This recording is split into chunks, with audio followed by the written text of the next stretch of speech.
வாங்க மாமா, உள்ள வாங்க.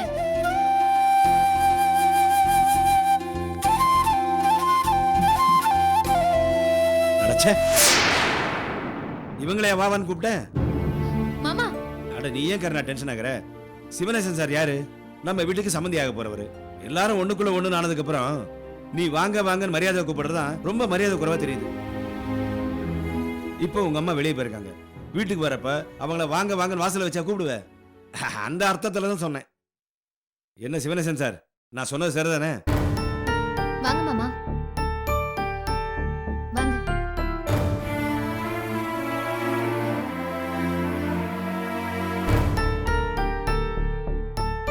வணக்கம். உட்காருங்க.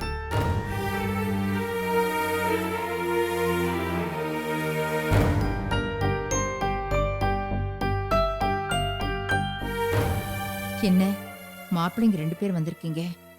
வீட்ல ஏதாவது விசேஷமா? நீங்க வேறங்க, மாமா உங்க வர்றது விசேஷம்னா எங்க வீட்ல 365 நாளும் விசேஷமா தான் இருக்கும்.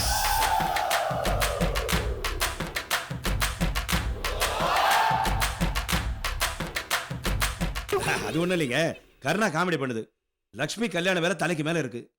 எங்க 2 பேரையும் விட்டா இந்த வீட்டுல வேற ஆம்பளைங்க யார் இருக்காங்க? நாங்க தானே எல்லாத்தையும் செய்ய வேண்டியிருக்கு. ஆமாமா, மாமா காலையில டிஃபன் டைமுக்கு கரெக்டா வந்துருவாரு. நைட்டு டின்னர் வரைக்கும் அவருக்கு வேலை கரெக்டா இருக்கும். எல்லா வேலையும் இழுத்து போட்டு செய்வாருன்னா பாத்துக்கோங்களேன்.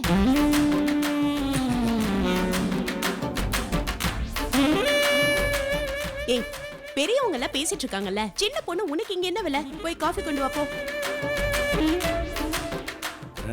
அப்புறம் கல்யாண வேலையெல்லாம் எப்படி போயிட்டு இருக்கு? மண்டபம் எப்படி? பெரிய மண்டபம் தானே பிடிச்சிருக்கீங்க? மண்டபத்துல எல்லா வசதியும் இருக்கு. பெரிய மண்டபம் தான். எதுக்கு நீங்க ஒரு தடவை தரவா செக் பண்ணிருங்க. கடைசி நேரத்தில் கல்யாண மண்டபத்துக்கு போனோம்னா ஏசியோ இல்ல பேனோ இல்ல தண்ணி வரலன்னு சொல்லிடுவானுங்க. அப்புறம் ஒரு முக்கியமான விஷயம், ஐயரு நல்ல ஐயரா பிடிச்சிருங்க. ஒரே முகூர்த்தத்துல 4 கல்யாணத்துக்கு ஒத்துக்குவானுங்க. அதுக்காக சொன்னேன். அதெல்லாம் ஒன்றும் பிரச்சனை இல்லைங்க, நான் பாத்துக்கிறேன். அப்புறம் கல்யாண பத்திரிக்கை பிரிண்ட் ஆகி வந்திருக்கு, தான் அக்கா கிட்ட கொடுத்துட்டு போலான்னு வந்தேன். அக்கா எங்க? அம்மா வெளியே போயிருக்காங்க, இப்போ வந்துருவாங்க. ஏங்க அத்தை வந்தாதான் பத்திரிக்கை கொடுப்பீங்களா? எங்களுக்கு காட்ட மாட்டீங்களா? ஐயோ, தாராளமா. இந்தாங்க பாருங்க, நீங்க பாருங்க.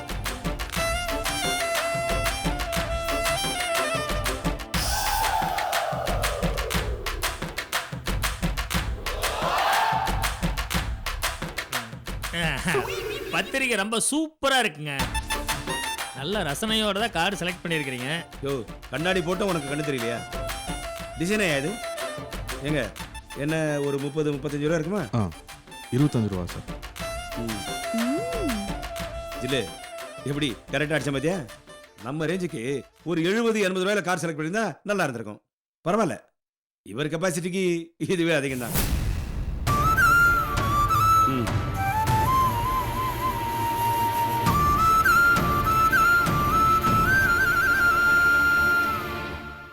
பரவாயில்லையே, நீங்களே மாப்பிள்ளை கணக்க புது மோதிரம் போட்டிருக்கீங்க. இல்ல, அது எனக்கு இதுலலாம் பெருசா ஆசை இல்லைங்க. என்னமோ சக்தி தான் ஆசைப்பட்டு வாங்கிட்டு வந்து போட்டா. பொண்ணுக்கு நிச்சயமான உடனே கடனை உடனே வாங்கி பொண்ணுக்கு தான் நகையை சேர்ப்பாங்கன்னு கேள்விப்பட்டிருக்கேன். ஆனா இங்க என்னமோ தலைகீழல இருக்கு.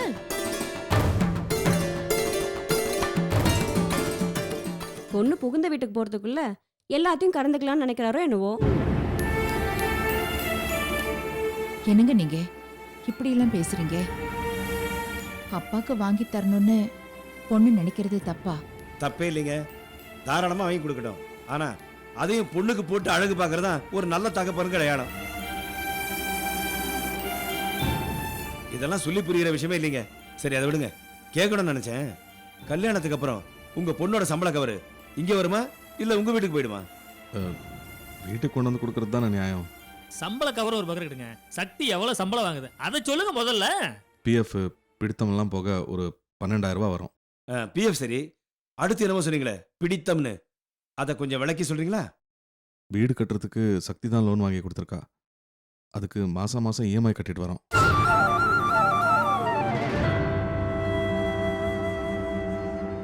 அப்போ வீடு சக்திக்கு தான் சொல்லுங்க. கல்யாணத்தப்பவே வீட்டை சக்தி பேர்லயும் லக்ஷ்மி பேர்லயும் மாத்தி கொடுத்துருங்களேன். கல்யாண பரிசா இருக்கட்டுமே.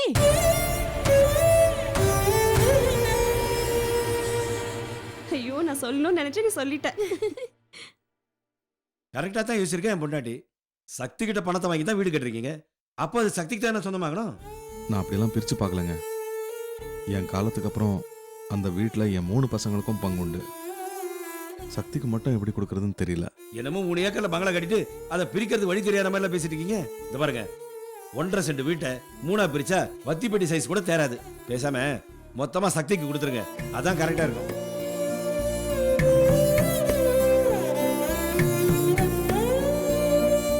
அதான் இன்னும் ஆட்டோ ஓட்டுறீங்கல்ல, வயசும் ஒன்றும் பெருசா ஆகல.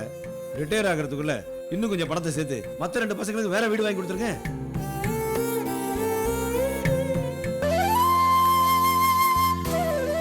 வாங்க தம்பி, வாங்கம்மா. அக்கா வந்து ரொம்ப நேரம் ஆயிடுச்சா? இல்லக்கா இப்போதான். ஏதா கொடுத்தீங்களா? கருணா, இது வரமா? சீக்கிரம் வாமா. நீங்களும் உட்காருங்க. பரவாயில்ல தம்பி, இருக்கட்டும். பத்திரிக்கை வந்துச்சு, அதான் சாமி கிட்ட வச்சுட்டு உங்ககிட்ட கொடுத்துட்டு போயிடலான்னு வந்தேன்.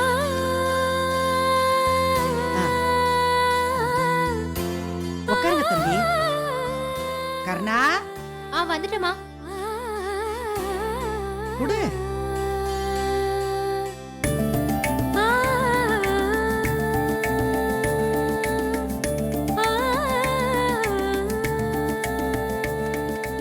என்ன மச்சான், உனக்கு தானே கல்யாண பத்திரிக்கை, வாங்கி படிச்சு பாரு.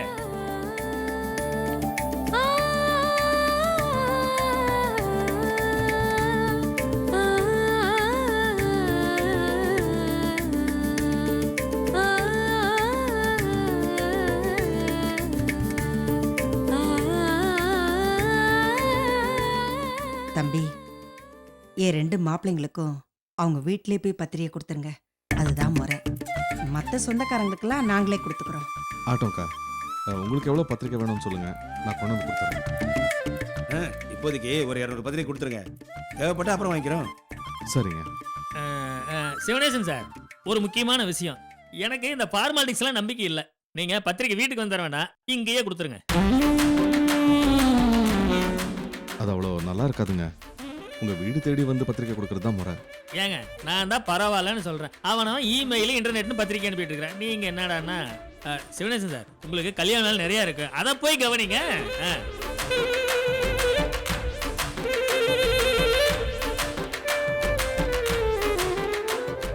மாப்பிள்ள, அது சரியா இருக்காது மாப்பிள்ள. இருந்தாலும் நீங்க இவ்வளவு தூரம் சொல்றீங்கன்னா அதுல காரணம் இல்லாம இருக்காது. தம்பி, மாப்பிள்ளையோட பெருந்தன்மைக்காகவாவது நீங்க எங்கே பத்திரிகை கொடுத்துருங்க. சரிக்கா.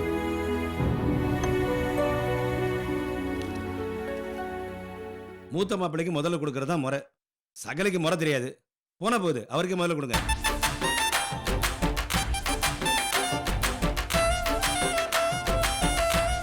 பெரிய மனுஷங்களை வீட்டுக்கு வந்து அழைக்கிறதா கௌரவம், மரியாதை. இது தெரிஞ்சுதான் அந்த காலத்திலேயே அப்படி ஒரு வழக்கத்தை வச்சிருந்தாங்க. நீங்க இங்கேயே சகலைக்கு பத்திரிகை வைக்கிறதுல தப்பே இல்லை. ஏன்னா நான் சொல்றது பெரிய மனுஷங்களை பத்தி.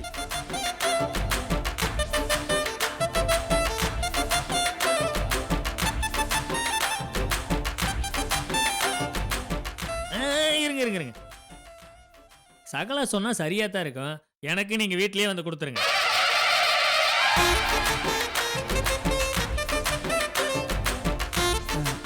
என்ன மாப்பிள்ள இது மாத்தி மாத்தி பேசுறீங்க? அத்த, இன்னைக்கு சொல்லி நான் இன்னைக்கே தான் மாத்துறேன். இன்னைக்கு சொல்லி நான் ஒண்ணு நாளைக்கு மாத்தலையே. நீங்க எனக்கு வீட்லயே வந்து கொடுத்துருங்க. சரிங்க. உங்க வீடுகளுக்கு எப்போ வந்தா வசதிப்படும் சொல்லுங்க, நான் கொண்டு வந்து கொடுத்துறேன். நீங்க ஃபோன் பண்ணி அப்பாயின்மெண்ட் ஃபிக்ஸ் பண்ணிட்டு வாங்க. எதுக்கு சொல்றேன்னா, நான் எப்போ ஃப்ரீயா இருப்பேன் எப்போ பிஸியா இருப்பேன்னு எனக்கே தெரியாது. சரி, நீங்க சொன்ன மாதிரியே செஞ்சிடறேன். கிளம்பலாமாக்கா? அப்போ கிளம்புறோம்க்கா. என்ன தம்பி இவ்வளவு அவசரம்? இருந்து சாப்பிட்டுட்டு போலாமே. இல்லக்கா, சில பேருக்கு பத்திரிக்கை கொடுக்க வேண்டியிருக்கு, இன்னொரு நாள் வரும். சரிங்க தம்பி. வரேங்க. வாங்கம்மா. வரேன் சார். வரேன் லட்சுமி.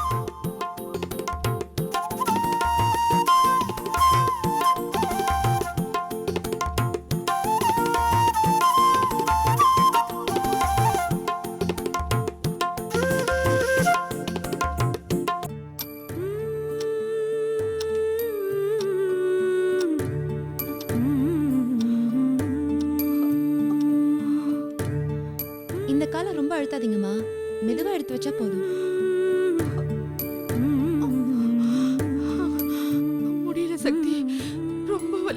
முதல்ல அப்படிதாம்மா இருக்கும், போக போக சரியாயிடும். நீங்க பயந்துகிட்டே இருந்தா அப்படிதான் இருக்கும். நான் புடிச்சுக்கிறேன், நடங்க. அப்படிதான், மெதுவா. சரியாயிடுமா, நடங்க.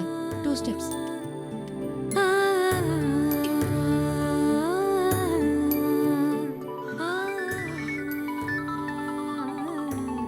அவரதாம்மா இருக்கும். காலையில எனக்கு ஃபோன் பண்ணாம இருக்கவே மாட்டாரு.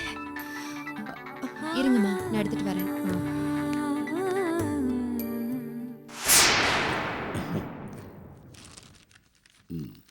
நீங்க காஃபி சாப்பிடுங்க, நான் மார்க்கெட் போய் காய்கறி வாங்கிட்டு வந்துடுறேன். சரிம்மா, ஆ. ஜாக்கிரதை, பார்த்து போயிட்டு வா. சரிங்க.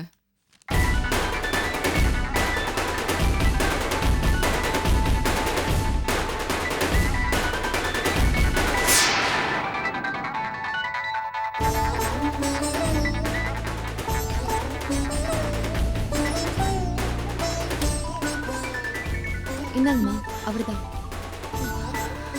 நான் சொன்னேன்ல. ஹலோ. வள்ளி, எப்படிம்மா இருக்க? நல்லா இருக்கேங்க. நீங்க எப்படிங்க இருக்கீங்க? ம், ஏதோ இருக்கம்மா. என்னங்க, ஏன் ஒரு மாதிரியா பேசுறீங்க? உடம்பு சரியில்லையா? உடம்புக்கு என்னம்மா, நல்லா தான் இருக்கு. மனசு தான் சரியில்லை. என்னங்க, என்னாச்சு? ஒன்றும் இல்லை வள்ளி, எப்பவும் இல்லாமல் உன்னை 4-5 நாள் பிரிஞ்சிருக்கிற மாதிரி ஆயிடுச்சுல்ல, அதாம்மா ரொம்ப வருத்தமாக இருக்கு. மறுநாளே அங்கே வந்துடணும், உன் கூடவே இருந்து உன்னை பார்த்துக்கணும்னு நினச்சேன். ஆனால் தொடர்ச்சியாக வேலை இருந்ததுனால என்னால் வர முடியாமல் போயிடுச்சுமா. வள்ளி, நீ என்ன தப்பாக எடுத்துக்கல? ஐயோ, நான் எங்க உங்களை தப்பா எடுத்துக்க போறேன்? சூழ்நிலையால தானே உங்களால இப்படி வர முடியாம போயிடுச்சு. என்னால உங்களை புரிஞ்சுக்க முடியாதா? இருந்தாலும் என் மனசு கேட்கலம்மா. ஏதோ தப்பு செஞ்ச மாதிரியே இருக்கு. நீ இல்லாம வீட்டுக்கு போக பிடிக்கல. வீடே வெறுமையா இருக்குமா. வீட்டுக்கு போனா உன் ஞாபகம் வருமேனு தான் நான் வீட்டுக்கே போகல. கன்னியாகுமரியிலே தங்கிட்டேன். வேலை அப்படி இப்படின்னு ஒரு அளவுக்கு சமாளிச்சிடறேன். இல்லைன்னா என் நிலைமை ரொம்ப மோசமாயிடுமா. ஏங்க இப்படி குழந்தை மாதிரியே பேசிட்டு இருக்கீங்க? நீங்க இப்படி வெளியூர்லயே தங்கி சாப்பிட்டுக்கிட்டு இருந்தா உடம்பு என்னத்துக்குங்க ஆகும்? சாப்பாடா? நான் ஒழுங்கா சாப்பிட்டு 2-3 நாள் ஆச்சுமா.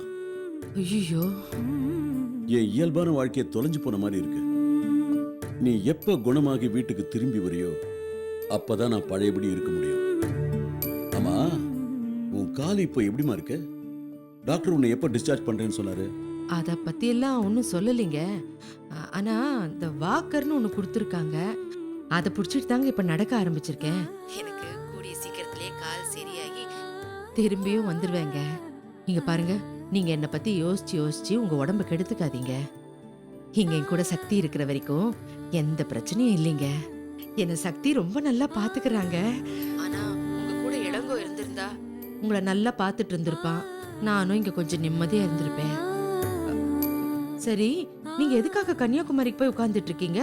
வேலையெல்லாம் சட்டு போட்டு முடிச்சுட்டு ஊருக்கு கிளம்புற வழியை பாருங்க. சரிம்மா, அதெல்லாம் நான் பாத்துக்கிறேன். நீ உடம்ப ஜாக்கிரதையா பாத்துக்க. நான் நாளைக்கு ஃபோன் பண்ணட்டுமா? சரிங்க, வச்சிடுறேன். என் புருஷன் பண்ற வேலையை பத்தியம்மா, கல்யாணமாகி இவ்வளோ வருஷம் ஆச்சு. ஆனாலும் என் மேல இருக்கிற அன்பு கொஞ்சம் கூட குறையவே இல்லைம்மா. கல்யாணமான 4-5 வருஷத்திலேயே பொண்டாட்டியை வெறுக்கிற புருஷங்க நிறைய பேர் இருக்காங்க. ஆனா அவர் இப்பவும் ஏன் நினைப்பாவே இருக்காரு. உண்மையிலேயே நான் ரொம்ப கொடுத்து வச்சோம்மா.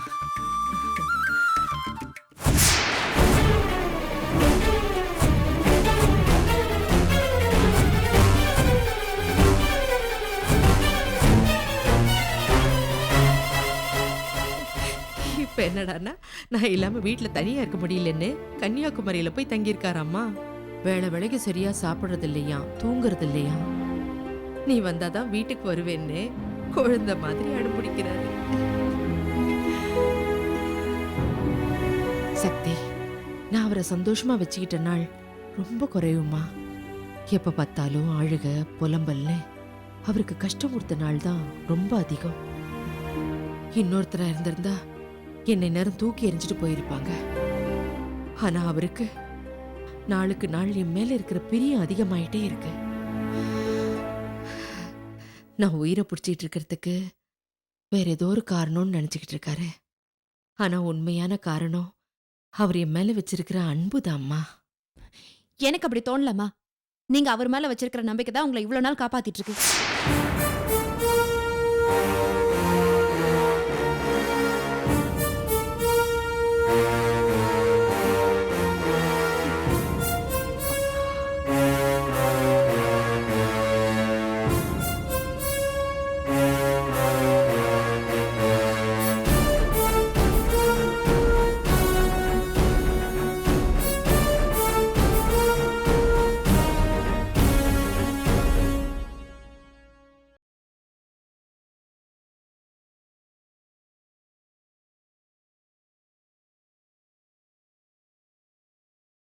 ஊரு குட்டி, இவதான் என் ஒரே வாரிசு நான் சொல்ல வைக்கிறேன்.